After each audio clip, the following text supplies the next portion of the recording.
Who remembers this then?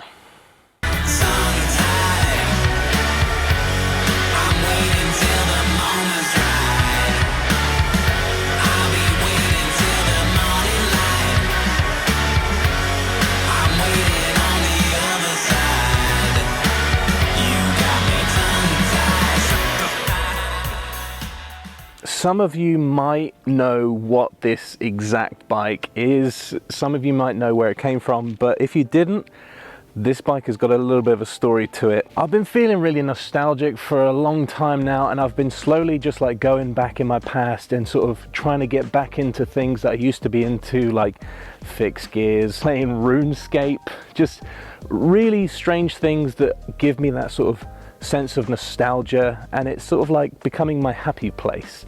And the fixed gear is one of those happy places that I go to. That sounded stupid. So many of you watching this might already know where this bike came from and why it is so special, and why I had to have it. But it comes with a little bit of a story. So for about a year now, I have been looking at Facebook Marketplace and eBay, just trying to find a charge plug.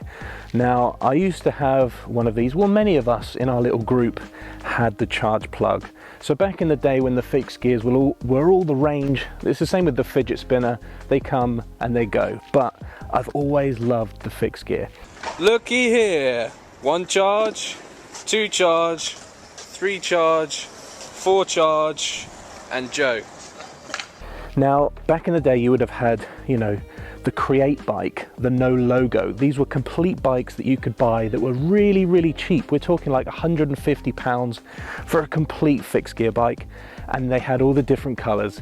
But then the next step up, if you were getting serious with the, you know, riding a fixed gear, the next step up would have been to have got a charge plug. Now, charge bikes, as far as I'm aware, they don't make these anymore. They don't make mountain bikes, they don't make road. Well, I think the main thing that they're doing is e-bikes, which I struggle to understand the point of an e-bike, but that's for another video altogether. Nonetheless, after searching for a whole year, just off and on and off and on, trying to find a charge plug, I see this come up on Facebook Marketplace, and instantly I recognized it. Now, a telltale sign already is this 63 sticker, which if you've been watching the channel long enough, you will know that the name of this channel used to be 63 Fixed. That was the name of our sort of video channel thing. You're watching 63 Fixed. You're watching 63 Fixed. You're watching 63 Fixed.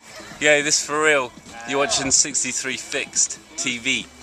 You're watching 63 Fixed TV. On the side here, you've got Bournemouth Fixed Gear, which we were a part of. You've got a Koi sticker there. And anyway, this bike used to belong to my good friend Luke Pomper. This is Luke Pomper again, Mr. Stairset, and here we go.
We all have the charge plug in this red color, and this is Luke's. This was his actual one, and I saw it on Facebook and I messaged the guy. It wasn't Luke, so Luke must have sold it to this person. So I told him the whole story. I showed him all the YouTube videos of me and Luke riding out together in Southampton. I showed him, look, see, there it is. He basically knocked a bunch off the price for me. My original plan with this bike is just to have it as a piece, as a bit of memorabilia, if you will. But the thing is Luke never had these wheels. These wheels look like they're from a no logo bike, like I mentioned earlier, which are a very, very cheap wheel set. And I've been looking for so long to try and get some original green charge wheels that would have come on this bike originally. We all used to have these green charge wheels. I actually sprayed mine white, which is very ironic because now I'm thinking of spray painting these green just because I want to put this bike back to how it used to look. Take the spokes off, take the tire off, take everything off, and just spray the rim and then lace these wheels back up. A bit of a long way to do it, but if you want something done properly, that's the way to do it. If you have a set of the green charge plug wheels, please let me know in the comments below. Now, Pompa used to have these purple Halo twin rail tires, 700C. On the green, they just look really nice. One of the things I noticed that the guy that Luke sold the bike to had different grips on. So these are, I had to put these on. These are my absolute all-time favorites. I used to have them on every single bike that I had. These are the ODI long necks without the flange. Super, super comfy. Absolutely love them. The guy that Luke sold the bike to had put some Vans grips on, which I see them so much online. Everybody rocks the Vans grips. I've had them in the past and they should they belong on the bottom of your feet. I don't feel, they're not very comfy to hold on to, the waffle Vans grip, but that's my opinion, you know, take it or leave it. Now, when I got this bike home, I noticed two things. The first thing that I noticed was the seat post is seized inside the seat tube. Of course, the seat post is made out of aluminium, the frame is made out of steel. Those two metals, over a decade, they tend to just stick to each other. So a little tip, if you are going to go and buy a second-hand bicycle from someone, whatever bike it is, make sure that you can adjust the seat post. Now, the second thing I noticed is down here in the chainring, there's a bit of thread where you put your chainring removal tool. That thread was threaded. If you've been watching the channel long enough, you would know that we've had seized seat posts in the past, and we tried loads of different methods. We tried heat, we tried a saw, we tried so many different things, WD-40, AC-90, GT-85. There's so many different methods that we tried. We tried taking the stem off, attaching it with a massive pry bar. Wasn't budging, was not budging at all. So, I tried the only method that I know, which is a last resort, and that is caustic soda. So what I ended up doing was sawing off the seat post, basically mixing up a very dangerous concoction of caustic soda and water, which causes some sort of very, very hot substance, which actually dissolves the aluminium, but it does not touch the steel frame. Winner. And after leaving that to dissolve the seat post overnight, we had a little issue because in the frame about here, there still is a very thin seat post section about there, and we haven't got any tools long enough to get in, and as you know, I can't take off this chain ring fully to completely strip the frame. So now we've got a new seat post, eBay jobby. It's cut to size and I can actually adjust it. You can bet your bottom dollar that I put some multi-purpose grease on that bad boy. What I've also done is change the stem up front. Now originally it did have a charge stem flipped upside down so that the handlebars were higher up. The only issue is that the Allen nuts, or whatever you want to call them, they were rounded off. So you couldn't adjust it, you couldn't take it off or anything, and it just didn't look good at all. So I changed that for a nice cheap, again, eBay jobby, little stem, silver, just to match all the bits. So the bike also came with the charge saddle that Luke had originally. Now this is actually my favorite charge saddle of all time. Like, in their whole array of different products, they had the charge spoon, the charge bucket. They had so many different charge saddles, but this one is actually my favorite. It's nice, short, stubby, with a little bit of cushioning. But yeah, everything else is still there that Luke had. The Odyssey twisted pedals in green. I did have to buy some cheap straps from eBay just so that I could actually use the thing and brake. So I will be changing the straps over very soon. This is the thing that I've noticed with the Odyssey twisted pedals. They're all right, but they're very difficult to get your straps into.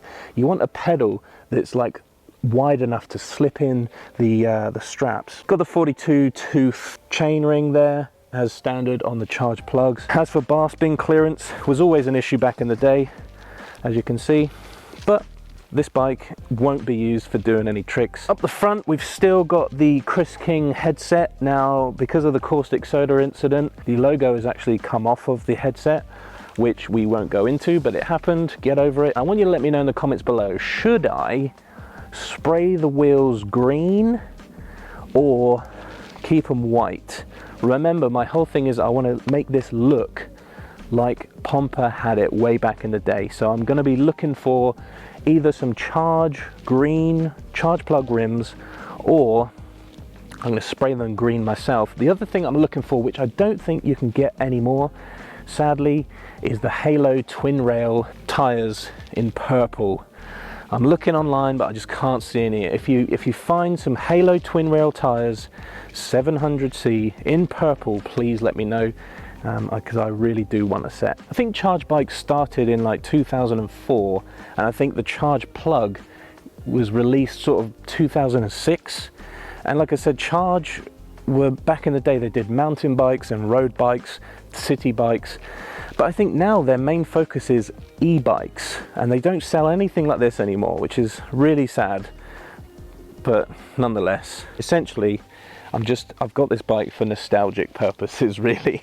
So I've decided to hit the fuck it button. Now, this channel used to be called 63 Fixed TV. I have another channel called Old Volkshome, which used to be called The Monster Rabbit. I have another channel called Exploration Date.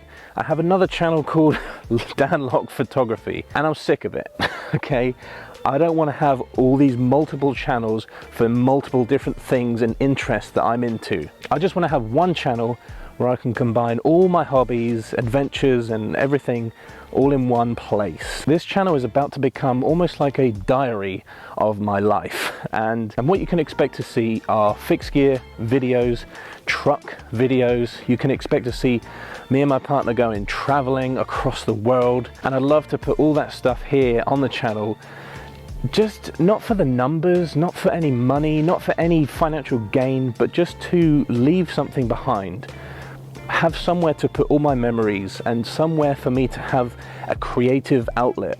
Making videos has always been a massive passion of mine, and I'd love to continue that, and this is the channel that I'm going to do that. So for the next few months or so, you're going to see videos that are probably old and never got released, or videos that are being re-uploaded to this channel that are from other channels that nobody really looked at. This channel is my channel, and all the adventures that I've been on, all the companies that I've worked with, all the people that I've met, everything that's happened is all going to be showcased here on this channel. So if you like traveling, you like bikes, you like trucks, you like Volkswagens, you like photography, you can expect to see all that here on this channel.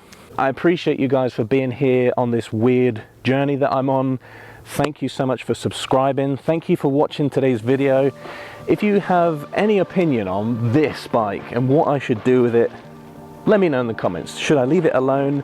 Should I try and get it to how Luke used to have it? What would you do if you had this bike? Let me know in the comments below. And of course, as always, I'll see you in the next video. Turn up the 80s, sounds of the 80s, Rhapsody the